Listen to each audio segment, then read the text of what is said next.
दोस्तों आज के इस वीडियो में आपका स्वागत है। आज का वीडियो आप सभी के लिए बहुत ही खास होने वाला है, क्योंकि आज के इस वीडियो में आपको बीए फर्स्ट ईयर के फर्स्ट सेमेस्टर में आपका जो सब्जेक्ट है इकोनॉमिक यानी कि अर्थशास्त्र, उसके अंदर एग्जाम में कौन कौन से क्वेश्चन आने वाले हैं, इस वीडियो के अंदर मैं आपको एग्जाम में आने वाले क्वेश्चन के बारे में बताऊँगा। सो आप इस वीडियो को ध्यान से देखिएगा ताकि एग्जाम में आने वाले क्वेश्चन के बारे में आपको पता चल सके। और जो भी स्टूडेंट बीए फर्स्ट ईयर के अंदर जिनका फर्स्ट सेमेस्टर का एग्जाम चल रहा है या फिर फर्स्ट सेमेस्टर का एग्जाम होने वाला है, वो लोग कमेंट करके जरूर बताएं कि नेक्स्ट क्वेश्चन पेपर उनको किस सब्जेक्ट के ऊपर चाहिए, ताकि आपके कमेंट सर मैं आपको क्वेश्चन पेपर दे सकूं। तो ये बिना किसी देरी के हम लोग शुरू करते हैं और इकोनॉमिक के अंदर एग्जाम में जो भी क्वेश्चन आने वाले हैं उन आने वाले क्वेश्चन के बारे में जानते हैं। तो यहाँ पे सबसे पहले हम लोग लघु उत्तरीय प्रश्नों के बारे में जानेंगे। तो लघु उत्तरीय प्रश्नों में पहले प्रश्न की बात की जाए तो यहाँ पे आपका पहला प्रश्न दिया हुआ है, अर्थव्यवस्था की केंद्रीय समस्याओं पर संक्षिप्त टिप्पणी लिखिए।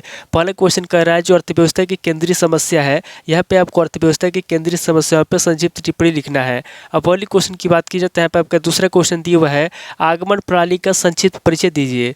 दूसरा क्वेश्चन कह रहा है जो आगमन प्रणाली है, यहाँ पे आपको आगमन प्रणाली का संक्षिप्त परिचय देना है। अब पहले क्वेश्चन की बात की जाए तो यहाँ पे आपका तीसरा क्वेश्चन दिया हुआ है, कीमत मांग तथा आय मांग में अंतर कीजिए। तीसरा क्वेश्चन कह रहा है जो कीमत मांग है तथा जो आय मांग है, यहाँ पे आपको कीमत मांग तथा आय मांग में अंतर करना है। अब पहले क्वेश्चन की बात की जाए तो यहाँ पे आपका चौथा क्वेश्चन दिया हुआ है, मांग की आय लोच का महत्व क्या है। चौथा क्वेश्चन कह रहा है जो मांग की आय लोच है, यहाँ पे आपको मांग की आय लोच का महत्व बताना है। अब पहले क्वेश्चन की बात की जाए तो यहाँ पे आपका पांचवा क्वेश्चन दिया हुआ है, आय प्रभाव को स्पष्ट कीजिए। पांचवा क्वेश्चन कर रहा है जो आय प्रभाव है, यहाँ पे आपको आय प्रभाव को स्पष्ट करना है। अब पहले क्वेश्चन की बात की जाए तो यहाँ पे आपका छठा क्वेश्चन दिया हुआ है, प्रतिस्थापन प्रभाव को स्पष्ट कीजिए। छठा क्वेश्चन कर रहा है जो प्रतिस्थापन प्रभाव है, यहाँ पे आपको प्रतिस्थापन प्रभाव को स्पष्ट करना है। अब पहले क्वेश्चन की बात की जाए तो यहाँ पे आपका सातवां क्वेश्चन दिया हुआ है, परिवर्तनशील अनुपातों का नियम क्या है। सातवां क्वेश्चन कर रहा है जो परिवर्तनशील अनुपात है, यहाँ पे आपको बताना है कि परिवर्तनशील अनुपातों का नियम क्या है। अब पहले क्वेश्चन की बात की जाए तो यहाँ पे आपका आठवां क्वेश्चन दिया हुआ है, वृद्धि प्रतिफल नियम को समझाइए।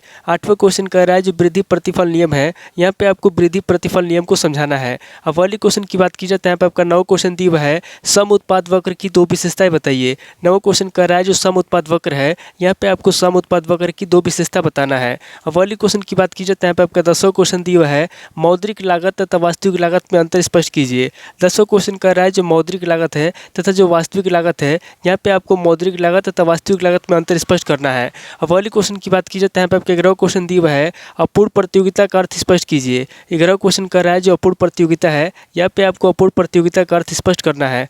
अब पहले क्वेश्चन की बात की जाए तो यहाँ पे आपका 12वां क्वेश्चन दिया हुआ है, एकाधिकार प्रतियोगिता क्या है। 11वां क्वेश्चन कर रहा है जो एकाधिकार प्रतियोगिता है, यहाँ पे आपको बताना है कि एकाधिकार प्रतियोगिता क्या है। अब पहले क्वेश्चन की बात की जाए तो यहाँ पे आपका 13वां क्वेश्चन दिया हुआ है, कीमत स्थिरता के कारण बताइए। 13वां क्वेश्चन कर रहा है जो कीमत स्थिरता है, यहाँ पे आपको कीमत स्थिरता के कारण बताना है। अब पहले क्वेश्चन की बात की जाए तो यहाँ पे आपका 14वां क्वेश्चन दिया हुआ है, एकाधिकार की विशेषताएं बताइए। 14वां क्वेश्चन कर रहा है जो एकाधिकार है उसकी क्या विशेषता है, यहाँ पे आपको एकाधिकार की विशेषता बताना है।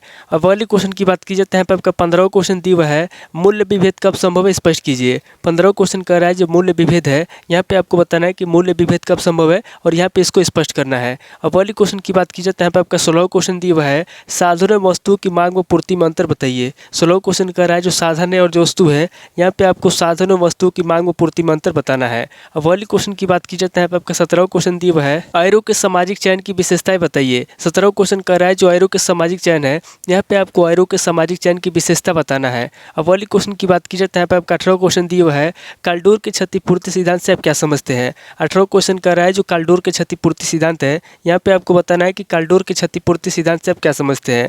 तो टोटल आपके 18 क्वेश्चन हो गए जो आपसे लघु उत्तरीय प्रश्न में पूछे जाएंगे। अब आगे हम लोग दीर्घ उत्तरीय प्रश्न के बारे में जानेंगे। तो यहाँ पे दीर्घ उत्तरीय प्रश्नों में पहले प्रश्न की बात की जाए तो यहाँ पे आपका पहला प्रश्न दिया हुआ है, आर्थिक अध्ययन की प्रणाली से आप क्या समझते हैं, निगमन प्रणाली के गुण एवं दोषों की विवेचना कीजिए। पहला क्वेश्चन कर रहा है जो आर्थिक अध्ययन है, यहाँ पे आपको आर्थिक अध्ययन की प्रणाली से आप क्या समझते हैं इसके बारे में बताना है। उसके बाद आगे आपको निगमन प्रणाली के गुण बताना है और निगमन प्रणाली के दोषों की विवेचना करना है।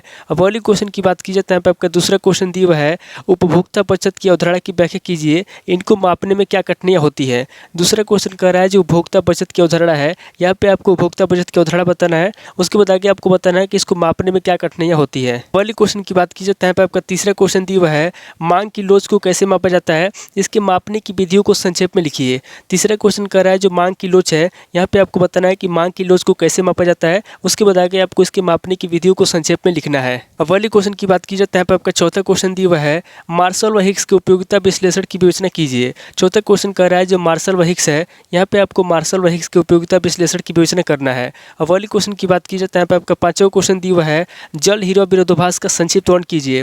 पांचवा क्वेश्चन कर रहा है जो जल हीरा विरोधाभास है, यहाँ पे आपको जल हीरा विरोधाभास का संक्षिप्त वर्णन करना है। अब वाली क्वेश्चन की बात की जाए तो यहाँ पे आपका छठा क्वेश्चन दिया हुआ है सम लागत रेखा से आप क्या समझते हैं, इसके समीकरण की व्याख्या कीजिए। छठा क्वेश्चन कर रहा है जो सम लागत रेखा है, यहाँ पे आपको बताना है कि सम लागत रेखा से आप क्या समझते हैं, उसके बाद आगे आपको इसके समीकरण की व्याख्या करना है। अब वाली क्वेश्चन की बात की जाए तो यहाँ पे आपका सातवां क्वेश्चन दिया हुआ है एकाधिकार से आप क्या समझते हैं, एकाधिकार का वर्गीकरण विशेषता मुद्दे से बताइए। सातवां क्वेश्चन कर रहा है कि एकाधिकार से आप क्या समझते हैं, यहाँ पे आपको सबसे पहले एकाधिकार के बारे में बताना है, उसके बाद आगे आपको एकाधिकार का वर्गीकरण करना है, विशेषता बताना है और इसका उद्देश्य बताना है। अब वाली क्वेश्चन की बात की जाए तो यहाँ पे आपका आठवां क्वेश्चन दिया हुआ है खेल सिद्धांत की अवधारणा का उल्लेख कीजिए। आठवां क्वेश्चन कर रहा है जो खेल सिद्धांत है, यहाँ पे आपको खेल सिद्धांत की अवधारणा के बारे में बताना है। अब वाली क्वेश्चन की बात की जाए तो यहाँ पे आपका नवा क्वेश्चन दिया हुआ है मूल्य विभेद से आप क्या समझते हैं, इसके विभिन्न स्वरूपों का वर्णन कीजिए। नवा क्वेश्चन कर रहा है कि मूल्य विभेद से आप क्या समझते हैं, यहाँ पे आपको सबसे पहले मूल्य विभेद के बारे में बताना है, उसके बाद आगे आपको इसके विभिन्न स्वरूपों का वर्णन करना है। अब वाली क्वेश्चन की बात की जाए तो यहाँ पे आपका 10वां क्वेश्चन दिया हुआ है वितरण के सीमांत उत्पादकता सिद्धांत की आलोचनात्मक व्याख्या कीजिए। 10वां क्वेश्चन कर रहा है जो वितरण के सीमांत उत्पादकता सिद्धांत है, यहाँ पे आपको सीमांत उत्पादकता सिद्धांत की आलोचना करना है, यानी कि उसकी कमियों के बारे में आपको बताना है। अब वाली क्वेश्चन की बात की जाए तो यहाँ पे आपके 11वां क्वेश्चन दिया हुआ है पैरेटो के सामाजिक अनुकूलतम सिद्धांत की आलोचनात्मक परीक्षण कीजिए। 11वां क्वेश्चन कर रहा है जो पैरेटो है, यहाँ पे आपको पैरेटो के सामाजिक अनुकूलतम सिद्धांत की आलोचना करना है और उसका परीक्षण करना है। अब वाली क्वेश्चन की बात की जाए तो यहाँ पे आपका 12वां क्वेश्चन दिया हुआ है सीटोवस्की के दोहरे मानदंड की व्याख्या कीजिए। 12वां क्वेश्चन कर रहा है जो सीटोवस्की है, यहाँ पे आपको सीटोवस्की के दोहरे मानदंड सिद्धांत के बारे में बताना है। तो टोटल आपके 12 क्वेश्चन हो गए जो आपसे दीर्घ उत्तरीय प्रश्न में पूछे जाएंगे। तो इस वीडियो के अंदर मैंने आपको लघु उत्तरीय प्रश्न और दीर्घ उत्तरीय प्रश्न दोनों तरह के प्रश्नों के बारे में बता दिया। सो आप इन दोनों तरह के प्रश्नों को नोट कर लीजिए और किसी किताब से सीरीज से मिलाकर के याद कर लीजिए। तो दोस्तों आज इस वीडियो को मैं पे स्किप करता हूँ, मिलता है आपसे नेक्स्ट वीडियो में। अगर आपको वीडियो अच्छा लगा तो वीडियो को लाइक कीजिए, शेयर कीजिए और कमेंट करके बताइए कि आपको नेक्स्ट वीडियो किस टॉपिक के ऊपर चाहिए। थैंक यू दोस्तों।